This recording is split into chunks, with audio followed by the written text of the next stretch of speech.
Hola. Antes de comenzar con esta historia, me gustaría pedirte un pequeño favor. Si disfrutas este contenido, deja tu me gusta y suscríbete al canal. Tu apoyo me ayuda a seguir trayendo más historias como esta. Novela. Hermana, en esta vida yo soy la reina. Episodio 504, un futuro que cambia con mis propias manos. A pesar de ser la única cónyuge del príncipe legítimo del reino, el título de Ariadne era el de una simple condesa. Si alguien dijera que solo pudo ser la cónyuge del príncipe por ser mujer, bueno, eso también era una observación razonable en cierto modo. Era cierto que existía una autopista abierta solo para mujeres. Pero el final al que lleva esa carretera no es el lugar más alto.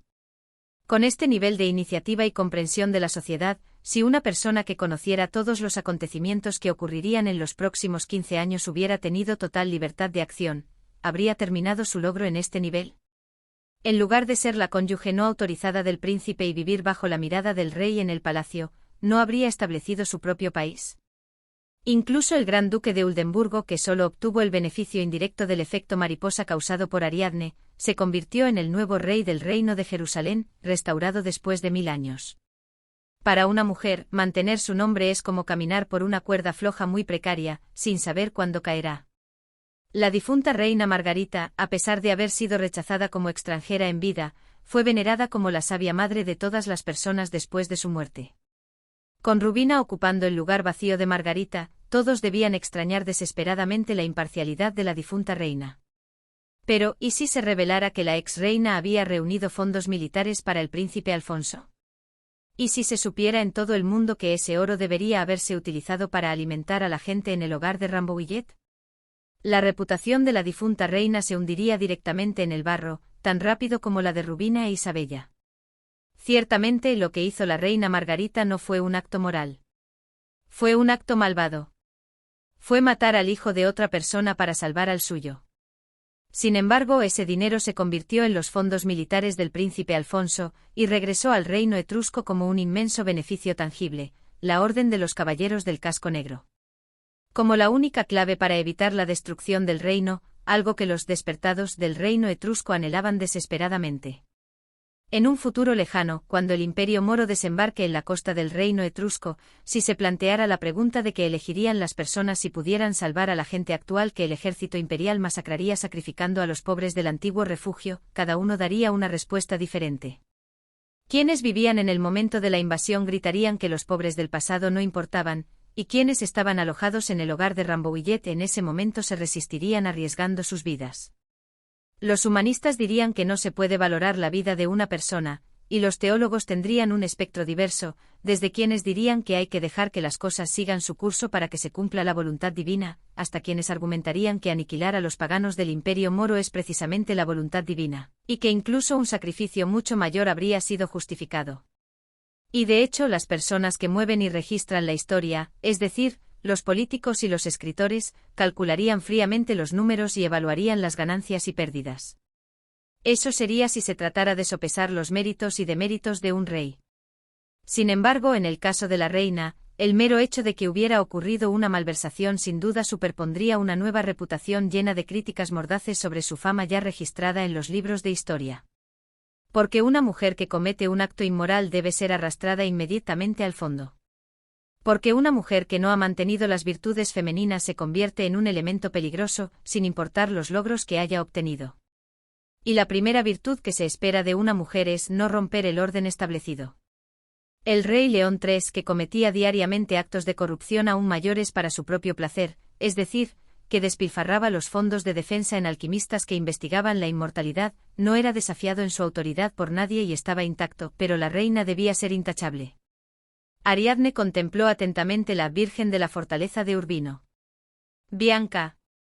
Algún día, cambia el nombre de ese cuadro. El día en que Bianca no sea la princesa de Taranto, sino la orgullosa duque de Taranto, el día en que se convierta en la líder indiscutible del sur del reino etrusco, nadie se atreverá a quejarse de que la Virgen de la fortaleza de Urbino se convierta en la joven Catalina mirando con amor a la hija que tiene en brazos. Conviértete en la orgullosa duque de Taranto, conviértete en la gobernante del fértil sur, y rehabilita a tu madre. Ariadne vio esperanza el día en que Bianca entró con la cabeza cortada y medio podrida de Hipólito en un saco de arpillera sucio y grueso. No dejes que nadie oculte tu nombre. El futuro de Bianca estaba predestinado a perder el apellido de la casa de Carlo y convertirse en la duquesa Bianca de Mare de Taranto, eclipsada por el duque Hipólito de Mare de Taranto. Sin embargo, ella misma cortó la cabeza de Hipólito. El futuro puede cambiar. Frente a la sonrisa amorosa de su madre en el gran lienzo, Bianca de Taranto, la mujer que cambió su propio destino, asintió con confianza. Vamos, salida en cabeza. ¡Pum! Sonó el cuerno de batalla, un sonido que rara vez se escuchaba en el reino etrusco. Ahora, ese cuerno de batalla se había convertido en un objeto puramente ceremonial. Este era el sonido que una vez anunciaba el ardiente clamor cuando los guerreros corrían al campo de batalla. Ahora era simplemente una señal de partida que la guardia soplaba cuando el rey y su corte se dirigían al palacio de invierno de Taranto. Este único cuerno mostraba de manera concisa la ferocidad perdida de toda la nación. Arre, vamos. Con las órdenes y los latigazos de los cocheros resonando por todas partes, una larguísima procesión de carruajes salió lentamente por la puerta principal del palacio. Era un espectáculo impresionante. El carruaje de 6 caballos del propio rey iba a la cabeza.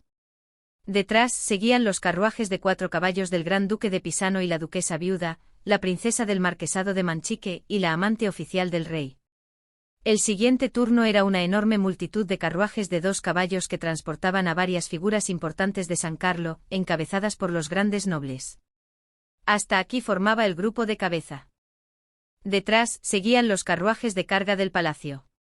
Solo había 70 carruajes cargados. Todos eran carruajes tirados por 2 caballos, sin ningún carro de bueyes, una procesión que mostraba de un vistazo el poder nacional del reino etrusco. El señor Manfredi murmuró. Vaya, tienen muchos caballos, aunque no nos hayan extorsionado. Si lo tienen todo, ¿por qué nos lo pidieron? Después siguió la procesión de los nobles de San Carlo que no estaban incluidos entre las figuras importantes del gobierno. Eran barones y vizcondes, gente que se sentía honrada si los invitaban a una fiesta en la corte.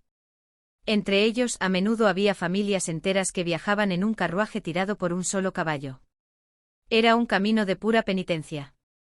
Pero la repentina notificación de la realeza significaba que tanto los grandes nobles como los nobles de menor rango tenían que partir apresuradamente para ganarse el favor del rey. Grandes nobles que habían subido a la capital, nobles de la corte que solo tenían conexiones en la capital, y nobles de menor rango que habían subido de las provincias y ahora tenían que regresar de inmediato, todos, siguiendo las órdenes del rey, o más precisamente de Rubina, se apresuraron a cargar lujos y artículos de primera necesidad para el invierno. Sin embargo, había diferencias económicas entre ellos. Los carruajes de carga de los grandes nobles eran de 2 caballos, pero entre los carruajes de carga de los nobles de la corte, a veces se veían algunos tirados por un solo caballo. Luchaban por mezclarse y correr para no quedarse atrás. Los nobles de menor rango, que a menudo usaban carruajes de un solo caballo incluso para transportar personas, conocían su lugar desde el principio. Entre los carruajes de carga de este grupo, también había carros de bueyes. Los carros de bueyes, al ser más lentos, avanzaban ampliamente a ambos lados para no estorbar a los carruajes de 2 caballos de los nobles de menor rango. Era un viaje al sur que mostraba de un vistazo la influencia política y la riqueza económica de cada uno. Para algunos sería un día en el que el orgullo se elevaría hasta el cielo, y para otros, sería una marcha vergonzosa en la que querrían esconderse en un agujero de ratón. Seguramente también habría personas que, aunque participaran, no tendrían ningún pensamiento sobre el orden. Ariadne pensó mientras observaba la interminable procesión.